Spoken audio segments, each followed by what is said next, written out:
Bueno, don Marino, seguimos aquí y hablábamos hace un ratito, don Marino, inclusive, de los viajes, el presidente que está afuera. Y ahora vamos, como decimos, vamos a intonizar sobre la importancia de los viajes también. Porque usted decía ahorita que no eran para pasarela, disfrute. Fíjese que se prepara ya, hay una firma, mejor dicho, que se ha hecho en Chile entre el canciller Álvarez, Roberto Álvarez, y Luis Fidel Ñáñez de la CEPAL. En esto han firmado un acuerdo donde del 7 al 9 de octubre Santiago de los Caballeros, República Dominicana, va a recibir las delegaciones de 46 estados miembros, lo que va a marcar el inicio de la presidencia dominicana del 26 al 20, de 2026-2028. Ese es el tiempo que la dominicana va a asumir como la presidencia, porque ocupa la vicepresidencia. En ese sentido, pues ya se formalizó ese acuerdo que convierte al país en el anfitrión del evento, el más importante del organismo, que el 41º periodo de sesiones va a ser. ¿Oyó? Sí. Entonces, esto va a tener un impacto tan importante porque en esta edición se busca proyectar la ciudad corazón, o sea, Santiago, como un polo de inversión y desarrollo. Simboliza una versión del crecimiento exclusivo que trasciende los límites de Santo Domingo y muestra la capacidad logística y el dinamismo empresarial del Cibao. Esos son tres puntos muy importantes a destacar entre lo que va a ser esa toma de posesión que va a ser en Santiago de los Caballeros del 7 al 9 de octubre, don Marino. Bueno, mire, Santiago está ampliando el aeropuerto. Santiago ya tiene hoteles 5 estrellas. ¿Y qué le falta? Bueno, seguir desarrollándose, seguir creciendo, limpiar el río Yaque, producir más alimentos y dar más servicio. Yo creo que es importante porque, dado el crecimiento económico del país y de Santiago, vale la pena el evento y vale la pena que personas de ese nivel acudan a esa ciudad a ver qué es lo que pasa. Y más si es de la CEPAL, que es ¿cómo se llama la CEPAL? El Centro Económico para América Latina. Y va a ver lo que hay allá. Sencillamente me parece muy bien. El presidente Luis Abinader ha hecho todo lo posible por desarrollar el interior del país, no solamente Santiago, Cabo Rojo, Pedernales, Puerto Plata y el este, y el turismo de crucero. Entonces, este evento de la CEPAL va a tratar de reforzar la imagen de Santiago y de todo el Cibao. Ahora bien, la situación de guerra por la que atravesamos podría de alguna manera afectar el crecimiento. Bueno, ahora estamos en marzo. Lo que se proyectaba como crecimiento del país, económico hablo, porque si el petróleo sigue subiendo nos va a afectar. De todos modos, bienvenidos la gente de la CEPAL a Santiago. Mire, Marino, es tan importante esto de la firma o la toma ya de la presidencia de la CEPAL por parte de la República Dominicana, es porque no solamente se trata de discusiones, sino el traspaso, ¿verdad?, de mando de lo que representa a la CEPAL, de vicepresidencia a la presidencia, y donde la agenda latinoamericana regional va a estar centrada en una evaluación de lo que se ha desarrollado en las discusiones, que se ha definido después de las discusiones anteriores, pero también se va a focalizar en temas como el desarrollo tecnológico, las situaciones sociales que envuelven a cada país, pero también cómo es el impulso del desarrollo económico regional, cómo se puede abordar. Y eso es muy importante, porque usted hablaba ahorita del petróleo. ¿verdad? Fíjese que si todos los países en sus diferentes organismos, ahora le toca a la CEPAL, unificaran criterios en base a las situaciones que se presentan en las regiones, ya sea por conflicto, por problemas climáticos, ese habituallamiento que hacen o ese aprovisionamiento de recursos va a permitir que regionalmente nos podamos sostener. Fíjese el dilema que tenemos ahora con la subida de los precios del barril del petróleo. Y cuando digo esto y me posiciono en lo que sería tener previsiones, es porque, déjenme dar este dato, Japón tiene una reserva de petróleo que la comenzó desde los 70, 76, 78 creo que fue, de más de 400.000 millones de barriles de petróleo. O sea que tienen petróleo para durar, si hay una guerra, ¿verdad? O un problema en el estrecho de Hormuz, para durar, qué sé yo, 4 o 5 meses sin tener problemas de escasez ni de subida de precio. Bueno, aquí acaba de decir el señor Yayo San Lobatón, ¿verdad? San Lobatón es ministro de Industria y Comercio. Sí. Que aquí hay petróleo para un mes o dos. En las reservas. Sí, eso no va a durar 2 meses. Puede durar más, pero lo dudo. Ahora bien, Japón no produce petróleo. Pero ha estado... No produce y por tanto tiene que guardar. Ahora bien, más de 20 países han comenzado a liberar su reserva de petróleo para que el petróleo no suba de precio con esta guerra.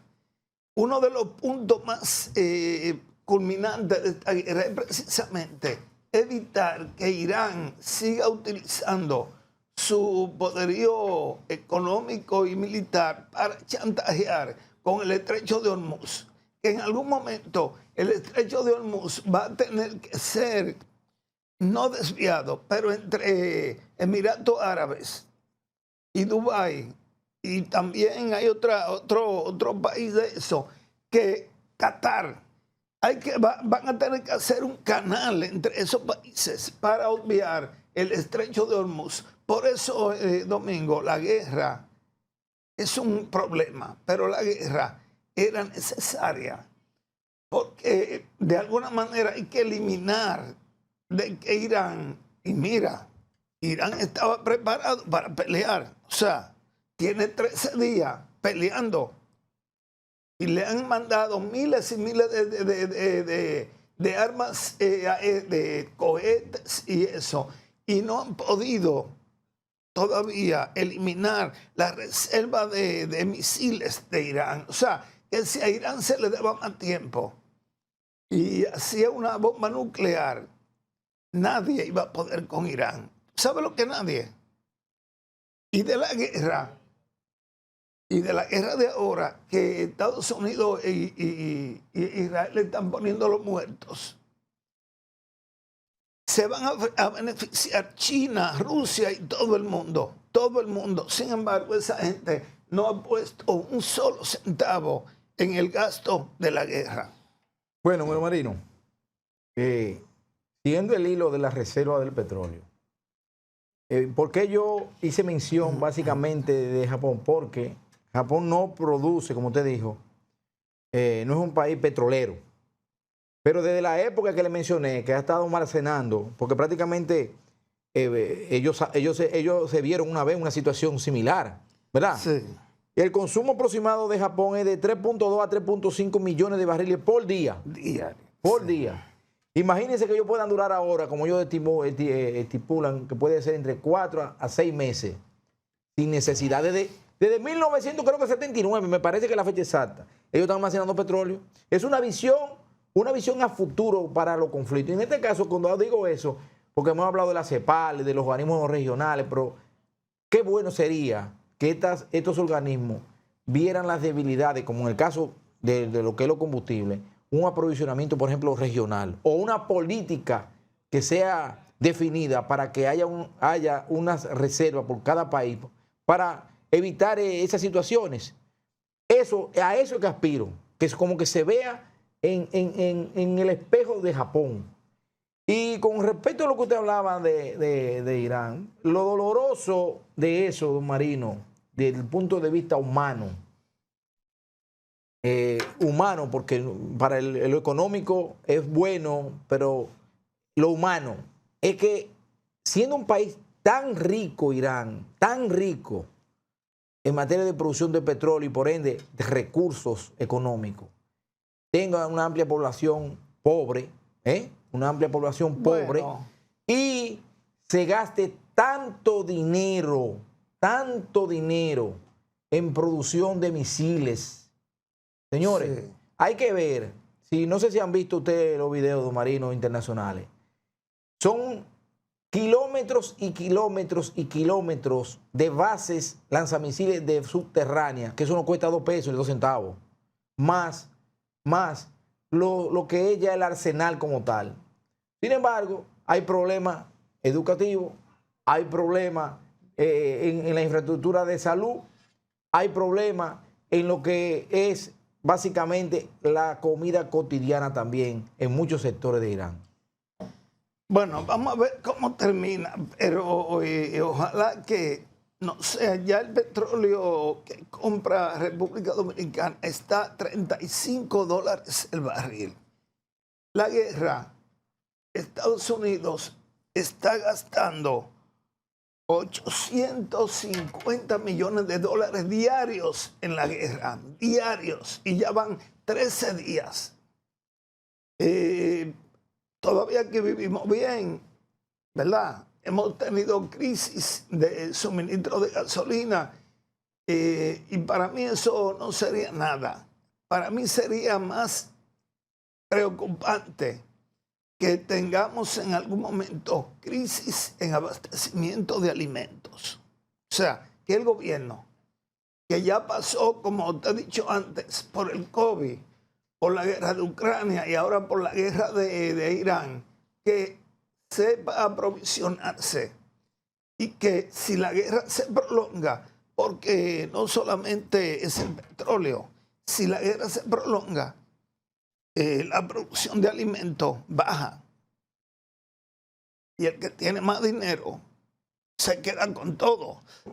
Entonces aquí nos vanagloriamos de que tenemos autosuficiencia alimenticia. Sin embargo, cada vez que hacen una circunvalación, que hacen una carretera, que hacen una urbanización, eso es con tierras agrícolas. O sea, cada vez hay menos tierras agrícolas para sembrar y cada vez hay más gente en República Dominicana que mantener.